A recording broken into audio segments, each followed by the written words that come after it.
Wish you happy birthday to you mister Chiranjeevi గారు.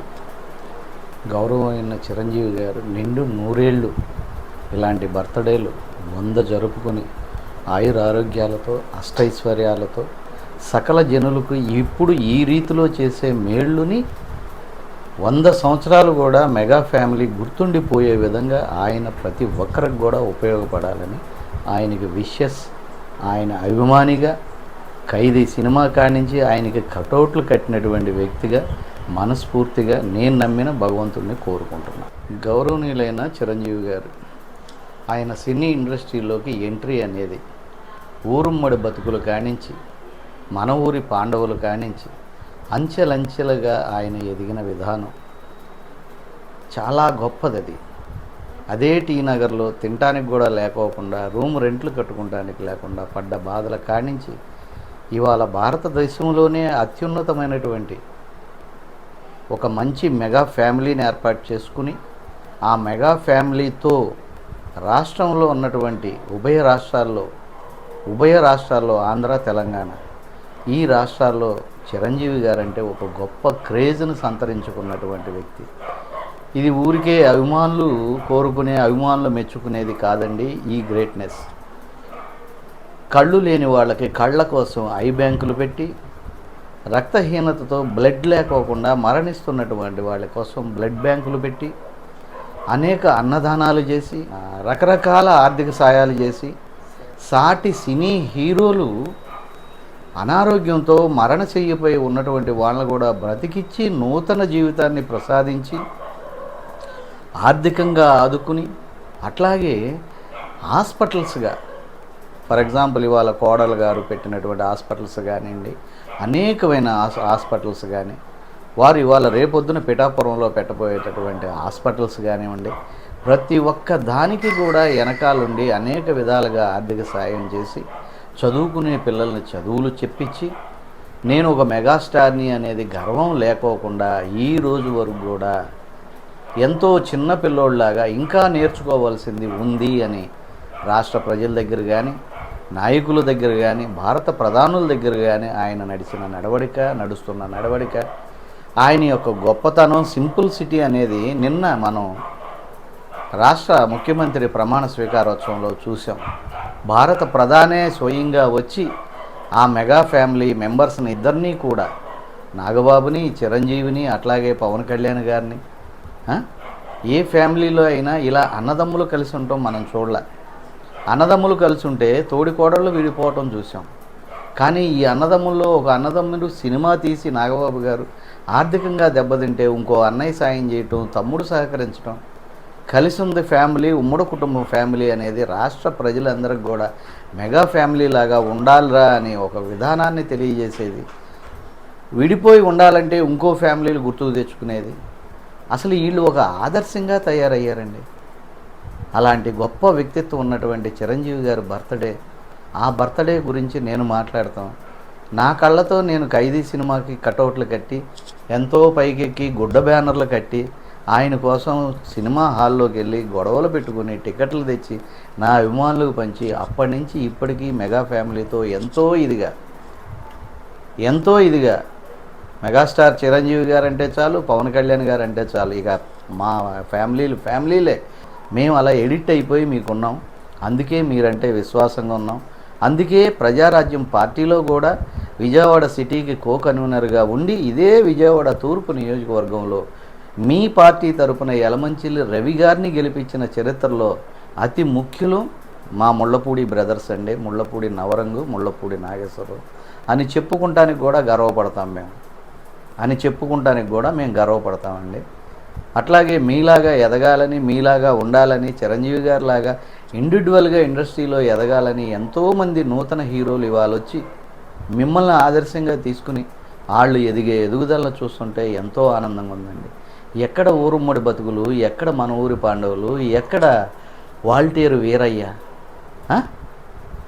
మీ హీరోయిజాన్ని చూసి పక్కన ఉన్నటువంటి హీరోలు, రాష్ట్రంలో ఉన్నటువంటి మీ విరోధంలో ఉన్నటువంటి కొన్ని ఫ్యామిలీలు కూడా కళ్ళనీళ్లు గుట్టుకుంటూ శాపనార్థాలు పెట్టుకుంటాం తప్పనడిసి మీకు తోడుగా మీకు సాటిగా రీచ్ అయ్యే పరిస్థితులు ఏమైనా ఉన్నాయా? ఆ రోజు అన్ని మంచి పనులు చేస్తున్నప్పటికీ కూడా పేద ప్రజల కోసం వరదలు వస్తే వాళ్ళకి ఆర్థిక సాయాలు, సైనికులకి సైనిక నిధులు, ఇంతమంది రాజకీయ నాయకులు ఉన్నారు, అడ్డగోలుగా కోట్లు సంపాదించిన వాళ్ళు ఉన్నారు, ఒక్క రూపాయి తీసి ఖర్చు పెట్టిన వాళ్ళు లేరండి. మీరు కష్టపడి నెలల తరబడి సినిమా చేస్తే ఆ సినిమాకి మీకు ఇచ్చిన రెమ్యునేషన్లో అందులో కూడా పేద ప్రజల కోసం, వరదలు వచ్చినప్పుడు, సైనికుల కోసం, ఉప్పెన్లు వచ్చినప్పుడు జోలి పట్టుకునే రాష్ట్రంలో తిరిగి ఉన్న సమస్యలను మీరు కంట్రోల్ చేసినటువంటి వ్యక్తులు మీరు.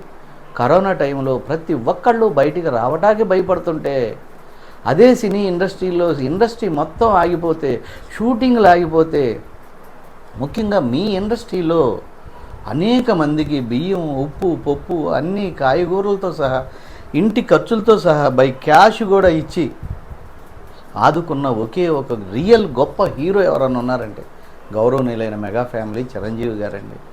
అట్లాగే మీరు ఆ రోజున ప్రభుత్వం పెట్టవలసిన ఆక్సిజన్ ప్లాంట్లని ప్రతి జిల్లాలో మీరు పెట్టి అనేక మంది ఊపిరాడక ఇదే కరోనాకి లంగ్స్ పట్టేసి ఆక్సిజన్ బాక్సులు కూడా దొరక్క ఆక్సిజన్ సిలిండర్లు అల్లాడిపోతుంటే ఆ టైంలో ఎంతమందికి ప్రాణదానం చేశారు. వాళ్ళ భార్య బిడ్డలు వాళ్ళు ఇచ్చినటువంటి దీవెనలు, ఆశీస్సులు మీకు నూరేళ్ళు ఉండాలని చెప్పి మనస్ఫూర్తిగా కోరుకుంటున్నానండి.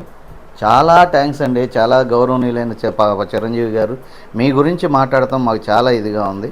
ఒక ఆదర్శ కుటుంబంలాగా ఆంధ్రప్రదేశ్ కోసం మీరు నిలిచినటువంటి విధానం చాలా ఇదిగా ఉంది. ఈ రోజు వరకు కూడా సినీ ఇండస్ట్రీలో అనేక మంది వాళ్ళు ఐటీ కరెక్ట్గా కట్టరు, ఐటీ కూడా కరెక్ట్గా కట్టి ఐటీ కాకోకుండా మీరు ప్రతి ఒక్కళ్ళకు కూడా పేద ప్రజలు ఇస్తే వచ్చినటువంటి సంపద ఇది పేద ప్రజలకే ఖర్చు పెట్టాలని చెప్పి మీరు ఖర్చు పెట్టే విధానం రియల్ గ్రేట్ సార్. మీరు నిండు నూరేళ్ళు బాగుండాలండి. అట్లాగే భారత ప్రభుత్వం కూడా పద్మశ్రీ ఇచ్చి, పద్మ విభూషణ్ ఇచ్చి, అట్లాగే వాళ్ళ అబ్బాయికి కూడా ఇండియన్ గ్రేట్ ఏంటది మొన్న వచ్చింది అవార్డులు ఇచ్చి మీకు మీ ఫ్యామిలీకి నిజంగా కూడా మీరు చేసే సేవలకు వాళ్ళు గుర్తించడం ఎంతో ఇదిగా ఉందండి. అయ్యా ఇట్లా చెప్పుకుంటూ పోతే మీరు ఈ 50-60 ఏళ్ల వయసులో ఇప్పుడు వరకు చేసిన సేవలను చెప్పాలంటే ఒక్కరోజు ఒక్క పూటతో ఒక్క 10 నిమిషాలతో అయిపోయేది కాదండి. ఖైదీ సినిమా కానించి ఇప్పటి వరకు కూడా మీరు చేసిన ఈ సినిమాలతోనూ ఆనందపరిచారు, మీరు చేసిన ప్రజాసేవలతోనూ ఆనందపరిచారు. డాన్స్లో, ఫైట్స్లో మీరు చూపిన కొత్త విధానాలని, కొత్తదనం చూపాలని చెప్పి ఇప్పుడు వచ్చే కొత్తగా ఉన్నటువంటి హీరోలు కూడా ఒక అభిలాష, ఒక ఖైదీనా లేదు ఒక గూండానా, మీరు గూండా సినిమాలో రైలు కింద ప్రాణాలకు తెగించి మీరు చేసిన ఫైటు, మీరు చూపించిన తెగువ, చూపు లేకోకుండా రియాలిటీకి మీరు ఇచ్చే ప్రిఫరెన్సులు చూసి ఎంతోమంది మిమ్మల్ని ఒక గూండానా లేదా ఇంకోట కాదు, అసలు ఏంటి ఏమైపోతాడు, అయ్యో అదేంటి అని చెప్పి ప్రతి ఒక్కళ్ళు అది మళ్ళీ ఇది సినిమారా అని నవ్వుకుంటూ ఇంటర్వెల్లో బయటకు వచ్చే వరకు కూడా టెన్షన్గా ఫీల్ అయ్యి ప్రతి ఒక్కరు. అట్లాగే డ్యాన్స్ చూసుకోండి, కూచిపూడి నాట్యం నేర్చుకున్నటువంటి భానుప్రియను కూడా, రాధను కూడా, ఆ రోజు రాధ, అనురాధ, అట్లాగే ఇంకా చెప్పుకుంటూ పోతే రాధిక, గొప్ప అనేక సంవత్సరాలు శిక్షణ తీసుకుని డాన్స్ నేర్చుకున్నటువంటి వారిని కూడా డామినేట్ చేస్తూ మీ డ్యాన్సు, మీ అభినయంతో పాటు అక్కడే మళ్ళీ సిల్లీగా మీరు చూపించేటటువంటి కేర్లెస్ తనం చూసావా అని చెప్పి మీరు చూపించేటటువంటి కొన్ని ట్రిక్స్ ఇప్పటికి కూడా ప్రజలు ఎంతో ఇదిగా వాటిని గుర్తుపెట్టుకుని ఇవాళ మీరు చిరంజీవి సినిమా వచ్చిందంటే ఇంకా చిరంజీవి గారు హీరోనా, అబ్బా 63 ఏళ్ళు 64 ఏళ్ళు వచ్చేసి ఇంకా ఆయన హీరోనా, వెళ్దామని చెప్పి వెళితే ఏంటండి వయసులో ఖైదీ తర్వాత వచ్చిన సినిమా లాగా ఉందని చెప్పి చెప్పుకుంటుంటే ఇంతకన్నా అదృష్టం నీకేం కావాలయ్యా. బావమర్దులతో బాగుంటున్నావు, అన్నదమ్ములతో బాగుంటున్నావు, రాష్ట్ర ప్రజలతో బాగుంటున్నావు, ఇంత గొప్ప నిజంగా కూడా రియల్ హీరోవి నువ్వు బాగుండాలయ్యా చిరంజీవి గారు. పవన్ కళ్యాణ్ గారు, చిరంజీవి గారు గొప్పతనాల గురించి చెప్పనలవి కాదండి, ఒక రోజులో చెప్పే లేవండి ఇవి. అనేక సంవత్సరాలుగా అనేక గుప్తదానాలు వాళ్ళు చేశారంటానికి లబ్ధి పొందినోళ్లే కారణం. ఒకతో పాటు నటించిన సుధాకర్ వాళ్ళని అడగండి, లేదు తమిళనాడులో విలన్ వేషాలు వేసినటువంటి ఆర్థికంగా రూపాయి లేకోకుండా ఆస్తులన్నీ అన్నదమ్ములు దోచుకుంటే అనారోగ్యం పాలైపోయి గవర్నమెంట్ హాస్పిటల్లో ఉంటే అతన్ని తీసుకొచ్చి అపోలోలో జరిపించి బ్రతికిచ్చి కోట్ల రూపాయలు ఇచ్చి వాళ్ళు మళ్ళీ గొప్ప విలన్న చేసి కూర్చోబెట్టిన విధానాలు చూడండి. ఇట్లా ఒకటి కాదండి, ఇవాళ పెట్టామని చెప్పుకునే మనస్తత్వం వాళ్ళకి లేదండి. పెట్టామని చెప్పుకునే మనస్తత్వం లేదు. ఇవాళ జగ్గారెడ్డి కానీ ఇంకోడు కానీ లేదా పకోడీగాడు అన్నటువంటి ఇదే కొడాలి నానిగాడు కానీ ఇవాళ వాళ్ళు ఎలా ఉన్నారు, ఎక్కడున్నారు, ఏ పరిస్థితుల్లో ఉన్నారు చూడండి. ఇది ఒకరోజు ఒక రైతులో అభిమానులు ఏదో ఏర్లేస్తూనో వచ్చినటువంటి క్రేజ్ కాదండి. మూడోసారి ప్రధానమంత్రి అయినటువంటి భారత ప్రధాని మోడీ గారు స్వయాన ఎక్కడున్నారు చిరంజీవి గారు అని చెప్పి అదే వేదిక మీద గౌరవనీయులైన పద్మశ్రీ గౌరవనీయులైన రజనీకాంత్ గారు ఉన్నప్పటికీ కూడా ఆయన మీదగానే వెళుతూ చిరంజీవి గారి దగ్గరికి వెళ్ళి ఆయన భుజం మీద చెయ్యేసి మొన్న చూపించిన తెగువ, చూపించిన హీరోయిజం, చూపించినటువంటి ప్రేమ అనురాగాలు ఎవరికి వస్తాయి, ఎలా వస్తాయండి? ఇప్పుడు నేను కూడా అనుకుంటా పుల్లాగా వాత పెట్టుకోవాలని. వాత పెట్టుకుంటే పులి అయిపోతానా?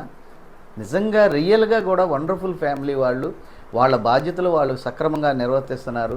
తల్లిదండ్రుల పేర్లు చెప్పుకుని పిల్లలు బతక్కోకుండా పిల్లలు కూడా ఒకప్పుడు నేను చిరంజీవి గారి కొడుకుని, ఒకప్పుడు చిరంజీవి తమ్ముడిని, ఇవాళ నేను అని చెప్పి చిరంజీవి గారి తమ్ముడు పవన్ కళ్యాణ్ అనేది పోయి పిఠాపురం ఎమ్మెల్యే డిప్యూటీ సీఎం తాలూకా పవన్ కళ్యాణ్ తాలూకా అని చెప్పుకునే విధంగా వాళ్ళు ఎదిగారు అంటే మిమ్మల్ని కూడా కాదని, మీరు వద్దు ఈ రాజకీయాలు, ఈ ప్రజలు వద్దు, మనకేమొద్దు, వీళ్ళు మాట్లాడే మాటలు తిట్టే తిట్లకి నరాలు తెగిపోతున్నాయి. తల్లిని కూడా ఆఖరికి అంజనమ్మ గారిని కూడా రోడ్డెక్కించాం. ఎందుకు నాన్న వద్దంటే, లేదు నాకు ఆ పేద ప్రజలే కావాలని పవన్ తీసుకున్న నిర్ణయం ఇవాళ గౌరవనీయులైన చిరంజీవి గారు చూపించిన తెగువ, చూపించిన సహకారం, పవన్ కళ్యాణ్ గారు ఫాన్సు, చిరంజీవి గారు ఫాన్సు, అట్లాగే మెగా ఫ్యామిలీస్ అందరూ కలిసి ఇవాళ రాష్ట్రానికి ఒక్క రూపాయి ఆశించుకోకుండా ఏదో ఒక మేలు చేయాలని వాళ్ళు పడే కష్టం, వారు నిరంతరంగా ఆ జనవాణి కార్యక్రమాలు చూడండి. ఎన్నో ఏళ్లగా పరిష్కృతం కాని సమస్యలను ఏ విధంగా ఆయన తీరుస్తూ వాళ్ళ కళ్ళల్లో ఆనందం చూసి వెళ్తున్నారు. ఇంతకన్నా ఏం కావాలండి ఆ ఫ్యామిలీకి? ఏం తిడతారండి మీరు? ఇంకా పకోడీ కానీ ఒకడు 3 పెళ్ళిళ్ళని ఒకడు, లేదు ఇంకోటి అని ఒకడు, ప్యాకేజ్ అని. వాళ్ళకి ప్యాకేజ్ అవసరమండి? ముగ్గురు అన్నదమ్ములు కలిసి ఒకరికొకరు సహకరించుకుంటే రాష్ట్రాన్నే ఆర్థికంగా బలోపేతం చేసే అంత శక్తి సామర్థ్యాలు ఉన్నటువంటి వాళ్ళు అవునా కాదా?